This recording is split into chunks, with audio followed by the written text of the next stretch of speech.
शेख समीम, आप देख रहे देखो टीवी न्यूज में आप सभी को स्वागत। फिर से हम लेकर आए हैं 60-40 नियोजन नीति को लेकर।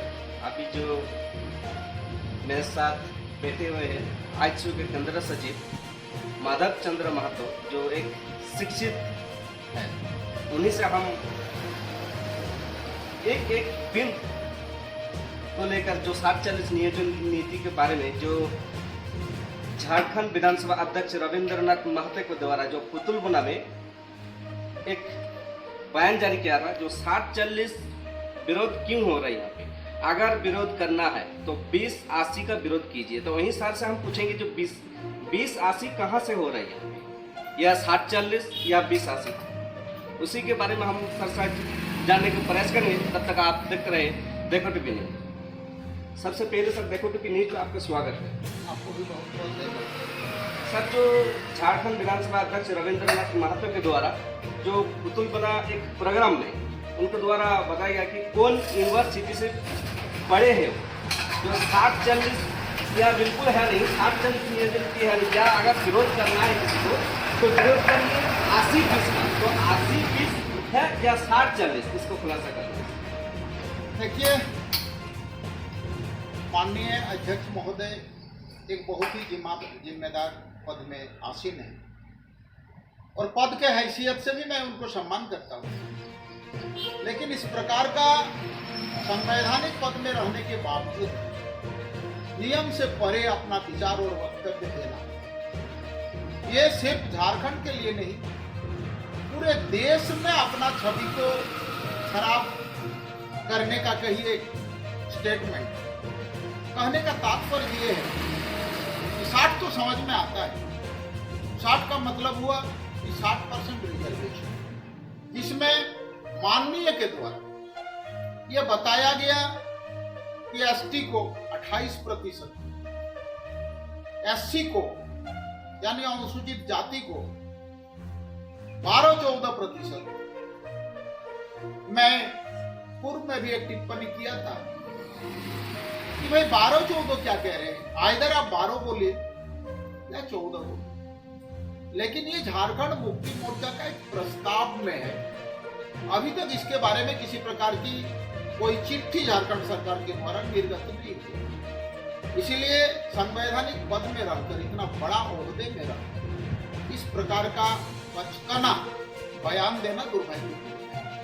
तो मैं पुनः आपको 60 को समझाता हूं।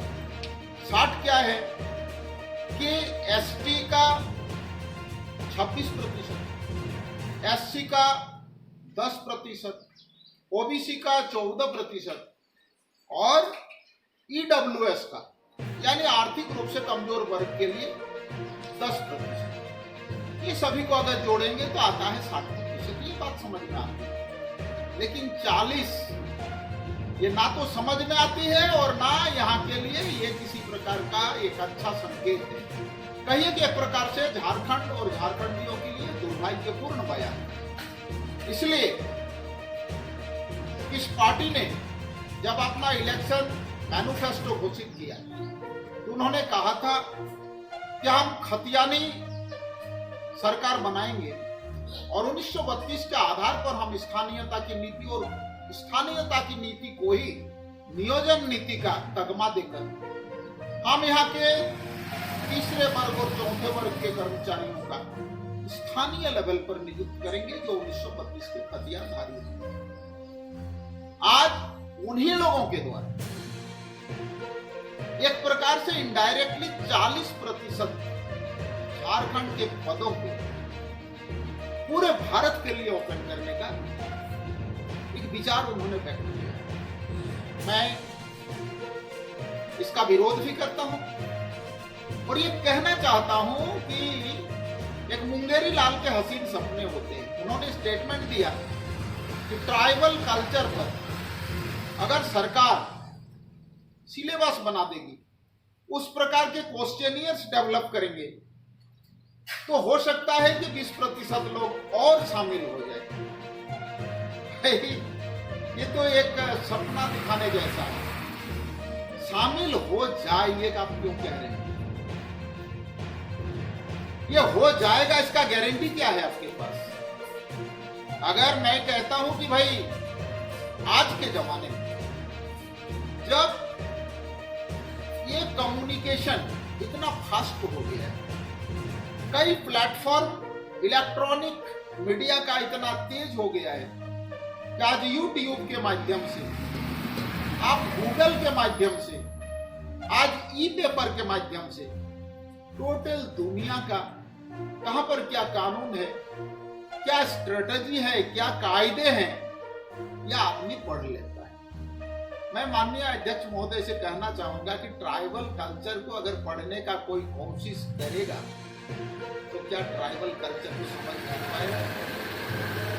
तो उस पर अगर क्वेश्चनियर्स डेवलप किया जाए और पूरे भारत के छात्र जो मन बनाए होंगे कि हम झारखंड में 3rd ग्रेड और 4th ग्रेड की नौकरी में आसीन होंगे, वो इन साधनों के माध्यम से झारखंड के कल्चर के बारे में जो क्वेश्चनियर्स बनेगा उसका जवाब दे सकता है। और जब इसका जवाब दे सकता है तो झारखंड के जैसा एक पिछड़े राज्य में, जहां पर यह दुर्भाग्य है जिसलिए यह राज्य बना था, उसका मकसद अबुआ दुसम अबुआ राज का मकसद आज तक पूरा नहीं हुआ। एजुकेशन सिस्टम कहीं पर नहीं, लगभग समाप्त के कगार पर है। स्कूलिंग, जहां विद्यालय में टीचर नहीं, कॉलेजेज है, लेक्चरर प्रोफेसर नहीं, वहां आप क्या समझते हैं कि आप एक गुजरात के छात्र को, एक कर्नाटका के छात्र को,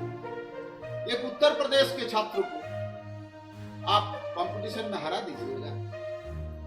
ये पूरा कल्पना है। और मैं साफ साफ कहना चाहता हूं कि 40% हम लोग, इस राज्य के लोग इसका दरवाजा खोलने के लिए सरकार को छोड़ नहीं देंगे, इस चुनौती को स्वीकार करेंगे। और आपने चूंकि आपका एजेंडा, आपका कारिकुलम, आपका चुनावी घोषणा पत्र ये कहता है कि हम 1932 का खातियां लगाएंगे, तो भाई 40% कहां से आएगा? ये गलत है। और इस प्रकार का खतियानी यात्रा निकालने वाली सरकार, जो आदिवासी सेंटीमेंट को उभार कर, जो यहाँ पर राज करने वाली सरकार, और वो 40% को व्याख्या अगर इस प्रकार से तोड़ मरोड़ के करता है तो निश्चित तौर पर यह दुर्भाग्यपूर्ण है।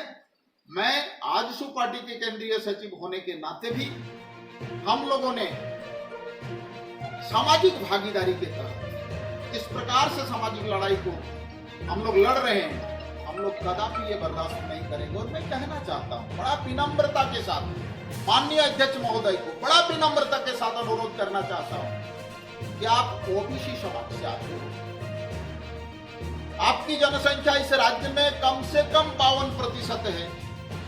52% वाले को 14% का आरक्षण, जिसमें जिला रोस्टर पर अगर आते हैं तो जामताड़ा जिला में 9% जिला रोस्टर और 7 जिला में जिला रोस्टर में 0%। ओबीसी घर का बेटा होने के नाते 27% ओबीसी को आरक्षण देने की जो बातें आपने की थी, इसके बारे में क्या? हम तो नारे देते हैं हिंदू हो या मुसलमान सभी ओबीसी एक समान, लेकिन ये इतना बड़ा समाज और इतना बड़ा समाज के मांग के समर्थन में एक आवाज नहीं उठाना, ये निश्चित तौर पर दुर्भाग्यपूर्ण है। मैं आगे सरकार से भी आग्रह करना चाहता हूं और माननीय अध्यक्ष महोदय से आग्रह करना चाहता हूं, इस विषय पर गंभीरता के साथ आप समझिए, नहीं तो आज युवा 2024 में आपको जवाब देने के लिए तैयार हो गया है। और 60-40 का नियोजन नीति ये नाई चोलतों का जो नारा है, और जिसमें अध्यक्ष महोदय ने कहा है कि ये कौन यूनिवर्सिटी से पास करने वाले लोग हैं, ये बड़ा दुर्भाग्यपूर्ण है। सीधो कानो, विनोद बिहारी महतो, विनोबा भावे, नीलांबर पीतांबर आदि आदि मनुष्यों के नाम से, स्वतंत्रता संग्रामियों के नाम से यहाँ पर यूनिवर्सिटी बना हुआ है। और उन यूनिवर्सिटी के प्रोडक्ट का बदनाम करना मतलब कहीं ना कहीं इन क्रांतिकारियों का, देश का सपूतों का आप अपमान करने का कोशिश करें। आपको देश के सामने और आपके झारखंड वासियों के सामने इस विषय पर माफी मांगना चाहिए, ये मैं मांग करता हूँ। इसमें सर और एक सवाल है, जैसे 60-40 नियोजन नीति को लेकर छात्र संघ में जो जानकारी दिया है, उनमें लगभग 72 विधायक एवं 7 सांसद समर्थन दिया है, लेकिन आज तक कहीं भी उन लोग का जो प्रदर्शन है या कुछ मतलब कोई भी चीज में लोग को देखा नहीं गया, तो सब मतलब समर्थन दिया है। तो इस समर्थन को आज किस एंगल में देखा जा रहा है?